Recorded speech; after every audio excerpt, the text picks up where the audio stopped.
Assalamualaikum warahmatullahi wabarakatuh. Ketemu lagi ya bersama saya di dunia tani. Oke sahabat tani. Nah, saya kasih tunjuk pada teman-teman ini dimana kelapa sawit pribadi teman-teman ya. Tapi yang saya mau jelaskan yaitu tentang ini loh. Kelapa sawit yang membotol ini, nah bisa dilihat dari bawah itu besar teman-teman ya. Dari bawah besar lalu ke atas itu kecil. Nah, ini pengaruhnya bukan karena turun buah turun pelepas saja yang bisa mempengaruhi kelapa sawit kita bisa membotol teman-teman ya. Saya akan kasih tunjuk pada teman-teman apa sih pengaruhnya. Jadi semata-mata bukan dari turun buah turun pelepah, melainkan ada satu hal lagi yaitu dengan ini. Bisa saya kasih tunjuk pada teman-teman ini. Dan ini adalah kelapa sawitnya. Nah, untuk aktivitas hari ini sebenarnya ini mau menyemprot ini teman.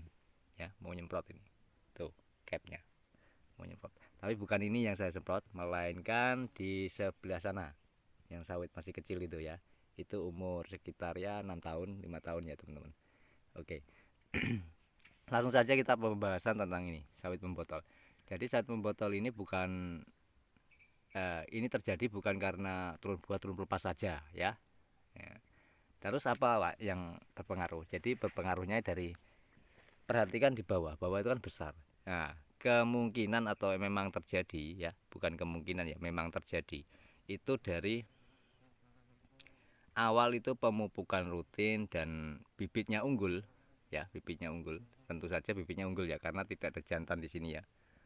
Tidak ada sama sekali yang jantan kelapa sawitnya. Ini pasti dikatakan unggul.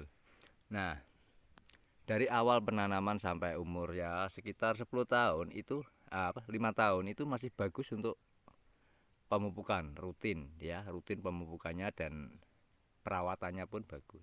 Nah, setelah ke atasnya itu tidak pernah sekali dipupuk, bahkan jarang dipupuk ya, kadang dipupuk kadang tidak. Nah, yang terjadi ya seperti ini teman-teman, sawitnya bisa membotol ya, dari kecil dari bawah sampai atas itu kecil. Nah, itu padahal kalau dilihat dari tanahnya teman-teman, di sini kan banyak gulma ya, banyak gulma sekarang. Itu menandakan apa gulma ini? Gulma ini kan sebagai anugerah ya, sebagai anugerahnya menandakan kalau tanah ini subur sebenarnya teman-teman ya, tanah ini subur. Nah, jadi yang perlu dikendalikan ya hanyalah piringan pada kelapa sawit. Kalau untuk pasar tengahnya ini ya kita jangan terlalu ini ya, terlalu habis bersih karena apa, tidak baik juga untuk pertumbuhan kelapa sawit kalau terlalu bersih gulmanya. Nah, kok bisa Pak? Ya, kok bisa begitu? Karena apa? Gulma ini membantu untuk pelembapan tanah teman-teman ya, pelembapan tanah dan kandungan airnya itu terjaga itu loh teman-teman. Fungsinya itu karena kelapa sawit ini suka air tapi juga tidak suka dengan air. Tuh. Nah, bisa dilihat di sini. Jadi faktornya tidak dari turun buah turun pelepas saja ya teman-teman. Dari cara perawatannya pun bisa menjadi kelapa sawit ini membotol ya. Seperti ini bisa dilihat tuh. Dan seperti itu juga di sana saya zoom ya. Nah, ini dia. Wah, nggak bisa di zoom ini teman-teman. Nah, oh bisa teman. Nah, ini dia. Seperti ini ya. Membotol seperti ini. Nah, gimana untuk buahnya? Karena ini jarang dirawat ya, buahnya tidak ada teman-teman. Loh, bisa dilihat. Nah, saya zoom lagi. Nah, tidak ada teman-teman buahnya. Jarang. Tuh. Nah, untuk memperbaiki sawit seperti ini itu sangat susah sekali teman-teman. Ya, sangat susah sekali. Dan jarak tanam pada kelapa sawit ini ya, dari sana sampai sini itu tidak sama teman-teman ya, tidak sama. Kadang ada yang 8 meter, ada yang berapa ini? Ada yang 5 meter malah teman-teman. Ini sangat amburadul. Ini yang perlu petani kelapa sawit tahu. Jika cara tanamnya pun sudah tidak sesuai ya seperti ini jadinya itu loh, dan perawatannya pun tidak maksimal ya. Tuh bisa dilihat dari bawah sampai atas itu, bawahnya besar atasnya kok kecil ya, buahnya yang nggak ada itu, pelepahnya pun udah ngadek semua loh teman-teman. Nah, kalau dikatakan ini kurang pupuk nitrogen ya emang kurang ya, karena apa, pelepahnya dari pelepah kelihatan tidak melengkung ya, tidak melengkung, tidak bisa glembreh loh teman-teman, bahasa Jawa ini glembreh. Oke, dari sini paham ya, sudah jelas ya. Jadi itu. Nah, untuk video kemarin itu hanya 4 menit karena apa? Itu HP apa yang buat merekam ini teman-teman itu mati itu. Makanya jadi 4 menit saja, jadi belum tuntas. Nah, untuk video kali ini ya saya bahas lagi ya tentang rumput. Rumput ini anugerah ya. Jadi untuk kelapa sawit seperti ini. Yang kemarin di video kemarin kan ini rumput seperti ini ya, gulma seperti ini, itu apa sih perlu dikendalikan ya? Jawabannya adalah bisa dikendalikan, bisa tidak. Kalau terlalu rimbun ya kita cukup pakai parang atau sabit itu ya teman-teman ya. Untuk di video kemarin kan itu. Nah, sedangkan gulma seperti ini, anakan kayu ini yang perlu dimusnahkan teman-teman, perlu dikendalikan. Tuh. Jadi untuk gulma pada apa namanya?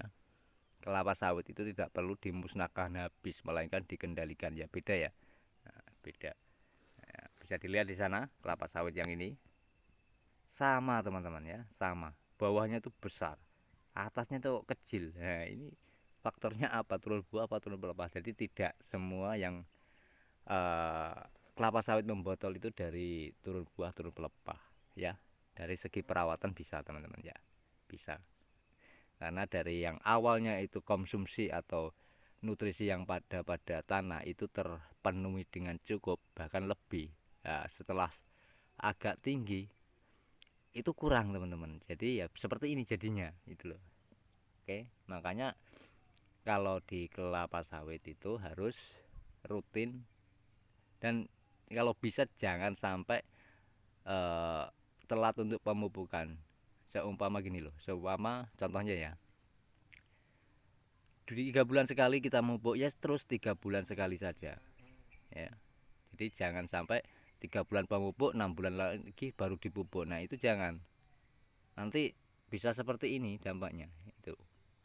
Oke, dari sini paham ya, dan sudah jelas ya untuk tentang ini kelapa sawit yang membotol bukan karena apa, bukan karena turun buah turun pelepah saja ya. Jadi bisa dari segi perawatannya bisa. Nah, kalau di sini ya, kalau ini kelapa sawit seperti ini ya, untuk hasilnya ya tidak sesuai teman ya, tidak sesuai dengan luasnya, ini pasti tidak sesuai dengan kelapa sawit seperti ini. Oke, dari sini paham ya, dan semoga bisa diambil titik poinnya pada video saya hari ini. Nah, ini aktivitas saya ini mau nyemprot ini sebentar lagi. Oke, semoga bisa diambil sisi positif dan titik poin pada video kali ini ya. Tidak ada usaha yang mengkhianati hasil. Nah, itu. Menurut kalian gimana? Boleh komen di kolom komentar untuk kelapa sawit yang seperti ini ya. Dan saya akhiri, bila ada salah kata ya mohon maaf sebesar-besarnya. Sampai ketemu di video saya selanjutnya tentang kelapa sawit lagi tentunya ya. Oke, banyak sekali pengalaman-pengalaman pada kelapa sawit. Oke, saya akhiri, wal topik wal hidayah. Wassalamualaikum warahmatullahi wabarakatuh. Salam petani cerdas luar biasa dan tandan berduri. Oke.